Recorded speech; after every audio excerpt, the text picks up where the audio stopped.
जैसा कि भाई अगर हम पाकिस्तान वर्सेस इंडिया इस मुकाबले की बात करें तो हम देखेंगे कि बाकी जितनी भी टीम्स हैं, चलिए हम पूरे इवेंट की बात कर लेते हैं। बाकी जितनी भी टीम्स हैं उनको 3-4 वेन्यूज पे खेलना है।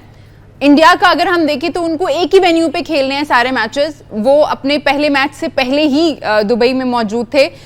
तो इस चीज से कितना फर्क पड़ता है कि एक टीम जो है ना तो वो ट्रेवल कर रही है, उसको प्रैक्टिस करने के लिए भी वहीं जगह मिल रही है जहां पे उसको खेलना है, उसको दिन की भी प्रैक्टिस मिल रही है, उसको रात की भी प्रैक्टिस मिल रही है। And then there is Pakistan जिसने अपना पहला मैच जो है वो कराची में खेला है डिफरेंट कंडीशंस में, फिर उनको ट्रेवल करके जाना पड़ा दुबई और अब वहां पे खेलना है, आपको क्लाइमेटाइज होने का उतना टाइम नहीं मिला। तो ये सारी चीजें कितना फर्क डालती हैं तैयारी पे?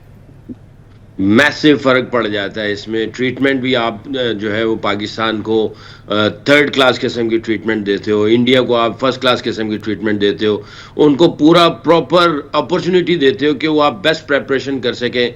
हमें कोई इस तरह की अपॉर्चुनिटी नहीं मिलती कि हम भी बेस्ट किस्म की प्रेपरेशन कर सकें।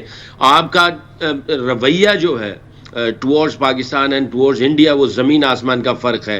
होटल्स में फ़र्क है, प्रैक्टिस में फ़र्क है, उनकी प्लानिंग स्ट्रेटजीज़ में फ़र्क आ जाता है। बहुत फ़र्क पड़ता है ये।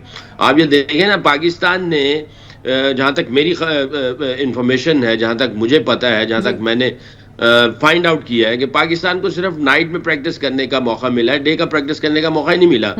पाकिस्तान ट्रैवल करके वहाँ पे दुबई जा रहा है। आपको पता है मेडिकली आप एक मैच खेलते हैं और एक सफर करते हैं, दोनों का फर्क जो है और बॉडी के ऊपर फटीग लेवल सिमिलर होता है। हो सकता है कई प्लेयरों को ट्रैवल के अंदर फटीग लेवल और उनके जो निगल्स हैं वो इंजरीज की तरफ चले जाते हैं, उनको रिकवर टाइम ज्यादा लगता है। जैसे जब मैं हेड कोच था तो मैं, क्योंकि जो हमारा डॉक्टर और फिजियोज और ट्रेनर जो होते थे, हमारी एवरी डे उनके साथ गपशप लगती थी और मीटिंग्स होती थी।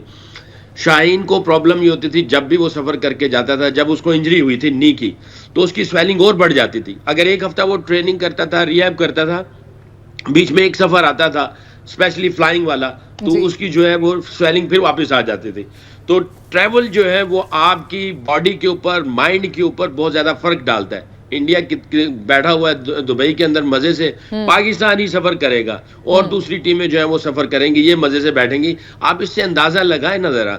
मैं तो ये समझता हूँ आईसीसी जो है वो आईसीसी नहीं, ये बीसीसीआई है और ये सारी चीजें बीसीसीआई कर रहा है। इनको देखें, लगता है कि मैं बात थोड़ी सी जो है वो पाकिस्तान के पॉइंट ऑफ व्यू से कर लूंगा, बट देखें लॉजिकल ये है कि हो ही नहीं सकता ऑस्ट्रेलिया पाकिस्तान आ रही है, इंग्लैंड पाकिस्तान आ रही है, न्यूजीलैंड पाकिस्तान आ रही है। हम तो बात करते ही हैं बिकॉज हमें सामना करना पड़ता है उस डिफरेंस का बर्ताव में, लेकिन सिर्फ हम नहीं बात कर रहे, अब पूरी दुनिया बात कर रही है। स्पेशली कुछ अर्सा पहले एक वीडियो आई थी, सर्कुलेट हुई थी सोशल मीडिया पे, जिसमें ऑस्ट्रेलियन प्लेयर्स ये बात कर रहे थे कि ICC is not the boss, ICC is secondary and the BCCI is the boss। जी बिल्कुल बिल्कुल। और मैं ये समझता हूँ सुनील गावस्कर साहब, मैं बड़ी इज्जत करता हूँ, मेरे हीरो हैं। उन्होंने अभी पिछले दिनों एक मैसेज किया कि पाकिस्तान के मैच, पाकिस्तान इंडिया के मैच से पहले उन्होंने कहा जी बाकी सारे निकाल के एक स्पिनर डाल दो, सिर्फ शामी को अंदर रखो। ठीक है सकी भाई, हमें एक ब्रेक लेने का कहा जा रहा है। सकी कहा है कि जी BCCI is the boss, ICC जो है वो सेकेंडरी है और सब लोग ये बात कर रहे हैं। अभी हमें एक छोटे से ब्रेक पे जाना है। आप लोग कहीं मत जाइए, देखते रहिए चैंपियंस ट्रॉफी हंगामा।